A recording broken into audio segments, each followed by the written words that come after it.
यह एक फोटो है जिसमें आपको दिखाई दे रहा होगा कि एक बकरी के छोटे से घंटी जैसा कुछ दिखाई दे रहे हैं, लेकिन ये है क्या? अगर यह संरचनाएं होती है, इन्हें वैज्ञानिक भाषा में वेम्टल्स या ग्रामीण इलाकों में गलकंबल, लटकन या घंटी कहा जाता है। यह है क्या? यह एक अनुवांशिक गुण है, यानी यह एक बकरियों की एक ऐसी नस्ल है जिस नस्ल में खास नस्ल की बकरियां जैसे जमुनापारी, बीटल या कुछ विदेशी नस्लें होती हैं जिनके माता पिता के गुण उनके बच्चों में आ जाते हैं। यह मुख्य रूप से त्वचा या टिश्यूज, ऊतकों और खून की नलिकाओं से बनी हुई होती है। इसके अंदर कोई हड्डी नहीं होती है। इसका काम वैज्ञानिक के पास है, इसका कोई खास काम पक्का जवाब तो नहीं है काम के लिए, लेकिन कुछ वैज्ञानिकों का मानना है कि यह पुराने समय में जंगली बकरियों के गर्दन को ठंडा रखने के लिए, तापमान नियंत्रित के लिए मदद करता था। लेकिन आज के समय इसका कोई शारीरिक उपयोग नहीं है, शारीरिक इस्तेमाल नहीं है, यह केवल शारीरिक स्थान में ही दिखाई देता है। लेकिन क्या यह चमड़ी उतनी काफी नहीं है जो और बन गई है? जीव विज्ञान में इसे वेस्टिजियस ऑर्गन, ए अवशेषी अंग की तरह देखा जाता है। जैसे इंसानों में अक्ल, दाढ़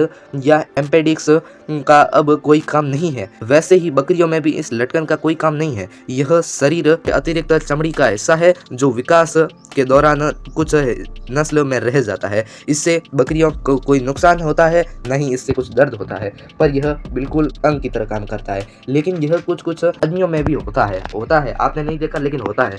लेकिन इंसानों में इसे सर्वाइकल वेम्टल या ब्रैंकियल अवशेष कहा जाता है। जब बच्चा मां के पेट में बन रहा होता है तब गले के हिस्से का विकास ठीक से न होने के कारण कुछ बच्चों में गले या कान के पास ऐसी छोटी छोटी चमड़ी लटकती हुई दिखाई देती है।